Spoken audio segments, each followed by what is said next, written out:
But there was to be no scoring on this series, or until late in the first quarter for that matter, mostly because of number 8, Ray Guy, whose booming kicks, he putted twice in the first period, each time for 51 yards, kept Baltimore pinned deep in their own territory. There is no doubt Guy is the premier punter in all of football, perhaps the best ever, and his value to the Raiders is immense.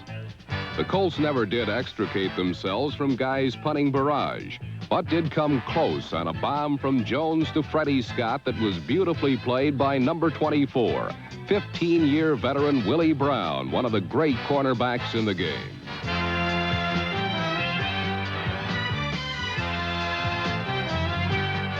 Late in the quarter, Jones was sacked by John Matusak on his own 5-yard line, and Baltimore was forced to punt from deep in its end zone. The result was fine field position for the Raiders, and Kenny Stabler was quick to exploit it.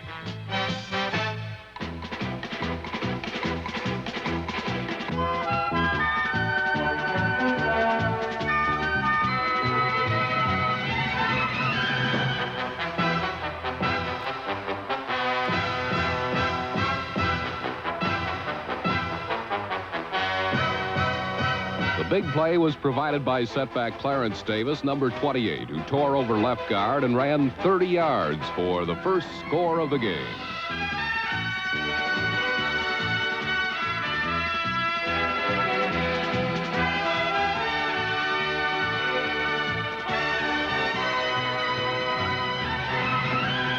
Another look at this clutch play by a player who makes a habit of them, remember Super Bowl 11, shows that the little halfback from USC broke several tackles on his way to the end zone.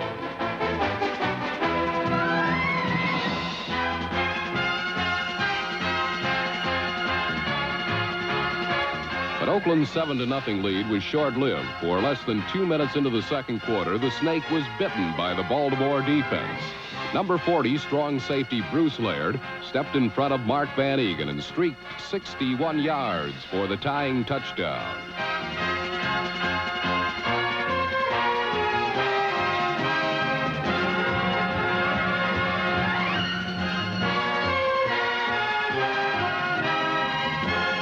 With both offenses impotent for much of the second quarter, Oakland's Stabler was undershooting some of his passes on this day, which saw temperatures reach 51 degrees and the condition of the grassless field good and dry. Then, with 7 minutes left in the half, Burt Jones and the Baltimore attack began moving the ball for the first time, going from their own 20 to the Raider 19.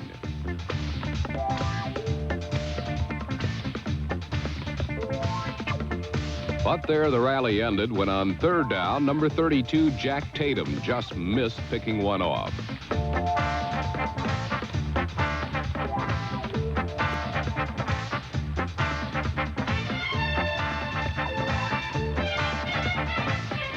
Baltimore's Ted Marchibroda called on Tony Linhart, who delivered a 36-yard field goal that put the Colts ahead by 3.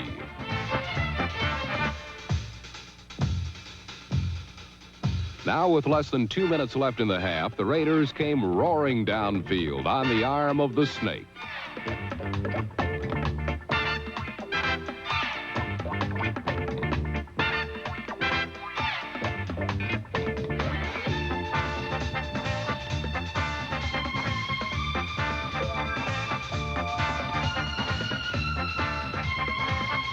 Mark Van Egan brought the ball to the Baltimore 23, and Oakland had plenty of time to go for 6. But with a golden opportunity to score, Clarence Davis lost the ball and the Colts recovered.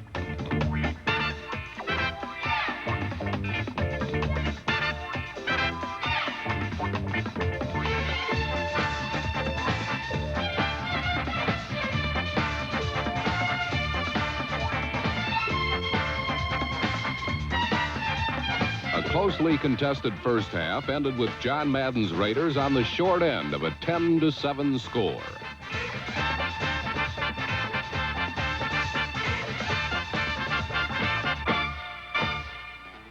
In the second half, the tempo of the game increased sharply. On Oakland's first series, Stabler let go with a bomb to Cliff Branch, who had raced ahead of Nelson Muncie, number 31.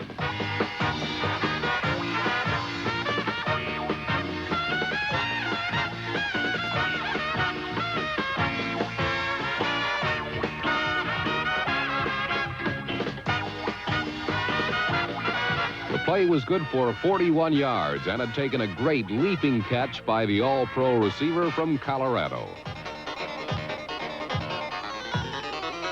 Branch was ruled down where he landed, and on the very next play, Van Egan, sprung by a block on Muncie by Branch, gained 16 yards to the Baltimore 12.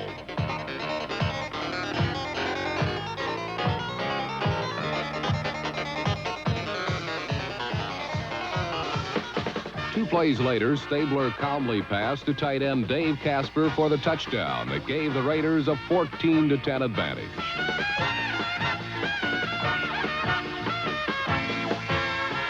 But as the saying goes, not for long.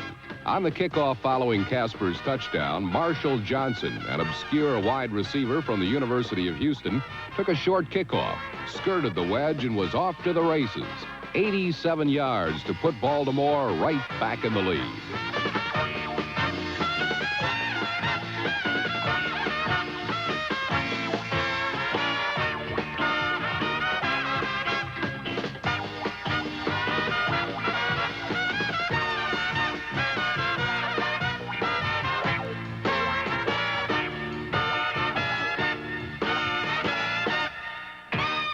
Leading by 3 again, the Colts came up with a big play on the next series when Bruce Laird intercepted Stabler for the second time, and the Colts had the ball in Raider territory.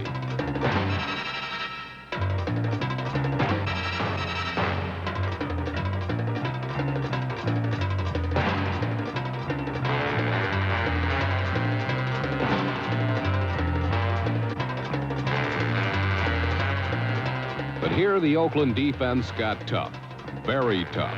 And on 4th and 20, David Lee went back to punt. For the second time in 3 weeks, the result was disastrous for the Colts.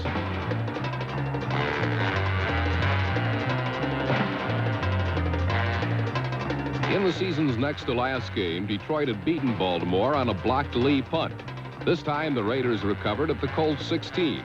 But the effect was just as damaging, for 3 plays later, Stabler, off a pump fake, found Dave Casper all alone over the middle and sidearmed the ball to him for his second touchdown catch of the game.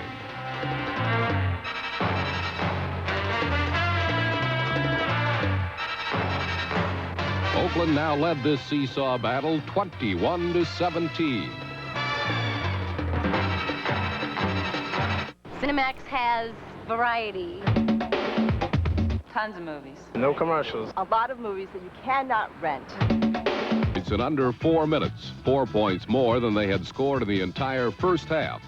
But the pace slowed momentarily, however, as neither team could score on its next possession, although each did move into the other's side of the field.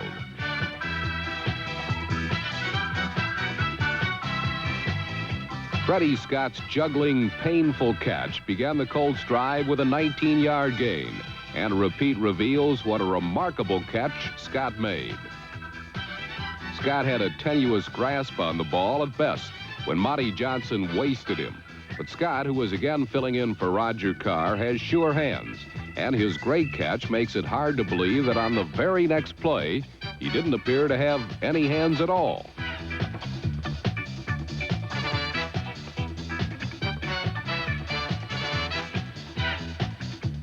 Though the Colts reached the Raider 35 and Oakland made it to the Baltimore 37, neither could score. But early in the fourth quarter, the Colts began another point deluge. Jones passed brilliantly on the drive, working number 35, Glenn Doughty, outside, and Lydell Mitchell in between the Oakland pass coverage zones. With 41 yards worth of completions, Jones had the Raiders rocked back on their heels, and after 4 runs gained 28 more yards, Jones went for the touch with another pass.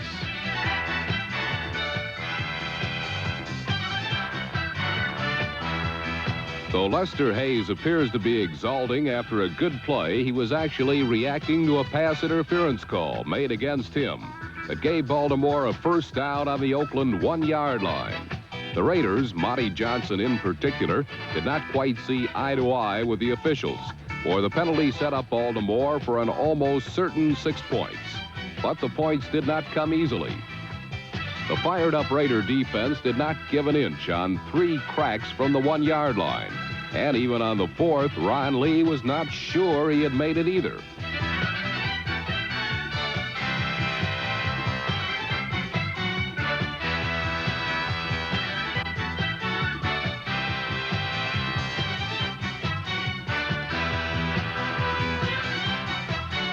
Lee had made it, however. Baltimore led 24-21, and the race was on again.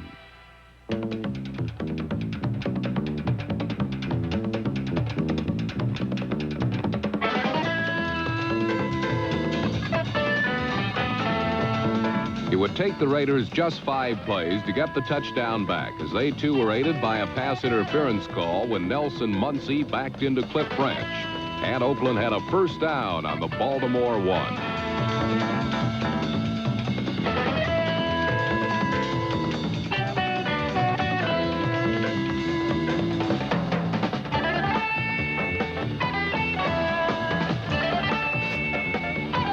The Raiders, unlike the Colts, had no struggle getting into the end zone.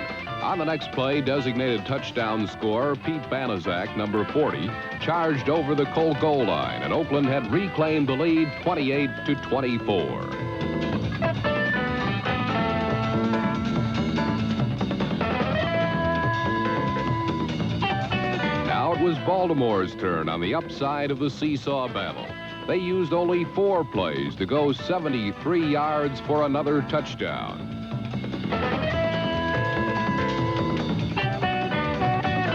The first play of the drive was a 30-yard pass to Raymond Chester, and a look from the end zone reveals how well Jones used his tight end, waiting for number 87 to break past number 58 Bonnie Johnson, then dropping the ball over the beaten Oakland middle linebacker.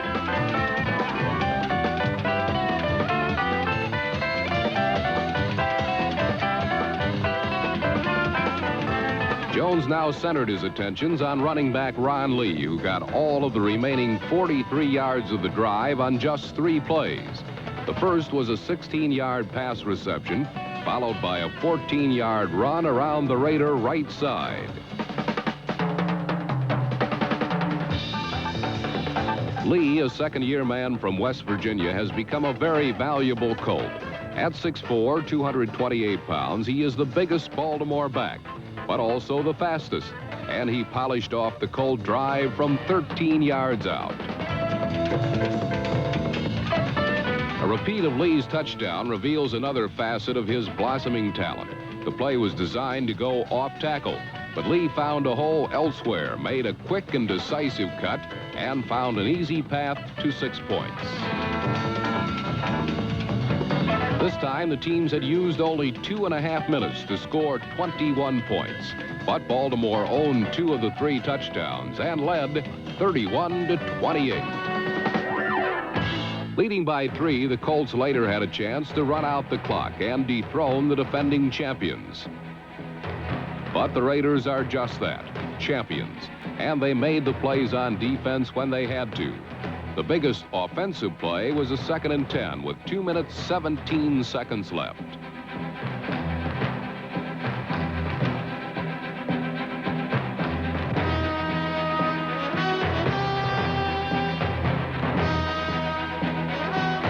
A 42-yard pass to superb tight end Dave Casper carried the Raiders to the Colt 14.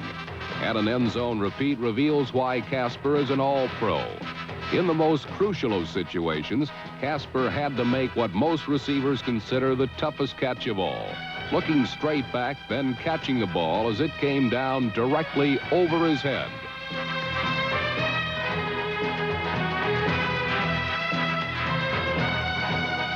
The Raiders were now within tying field goal range, and after 3 line smashes, they faced a 4th and 1 at the Colt 5-yard line, with 29 seconds left in regulation. For a time, John Madden pondered the possibility of going for the win right then and there. But if they didn't make it, their reign as champions would end by that 1 yard. And so with 29 ticks left, Errol Mann unlimbered his leg to try and tie the game with a 22-yard field goal.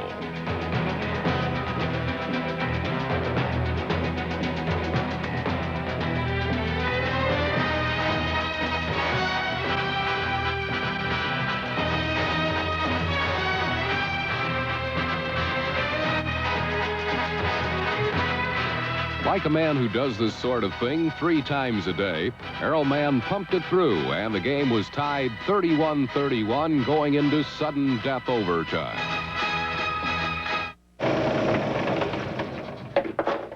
You know who taught me how to do this? My brother. Coin toss was crucial, for neither team seemed to be able to stop the other consistently, and the first team with the ball might easily be the last team with the ball. The team with the ball would be the Colts, and the pressure now sat squarely on the Raider defense, which performed brilliantly.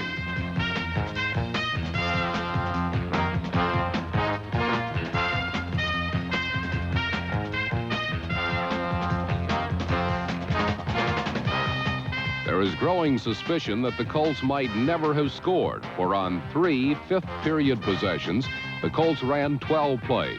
3 were punts, 2 were incomplete passes, and 7 were runs that gained a total of 12 measly yards.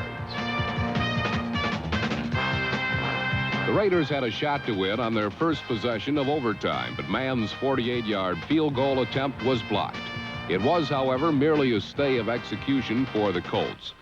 10 minutes 44 seconds into sudden death, Stabler began another drive towards sudden victory.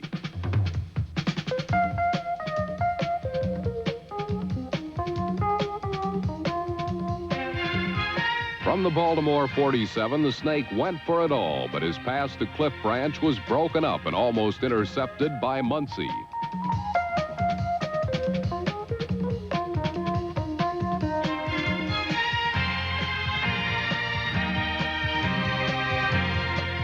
After reaching the Colt 35, the drive nearly ended again when Fred Cook engulfed Stabler and the ball popped free. But the whistle had blown, and Raider guard George Beeler recovered the ball anyway. More important was the fact that Oakland now faced a 3rd and 19 as the 5th period neared its conclusion.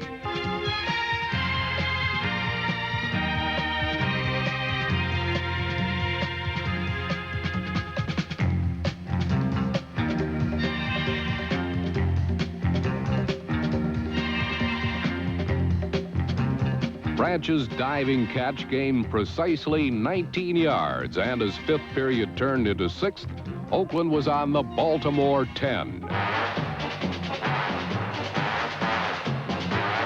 And then it was over.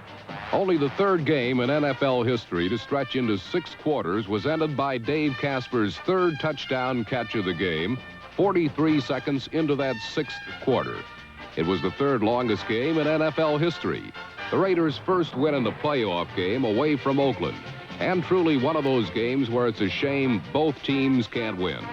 The Raiders had won it, however, and their season now continues with their 3rd game against Denver this season, this time for the AFC Championship. For the Colts, 1977 is a memory. Their 37-31 loss to Oakland hurts right now. But it wasn't a game that they, the Raiders, and pro football fans everywhere will remember for a long, long time.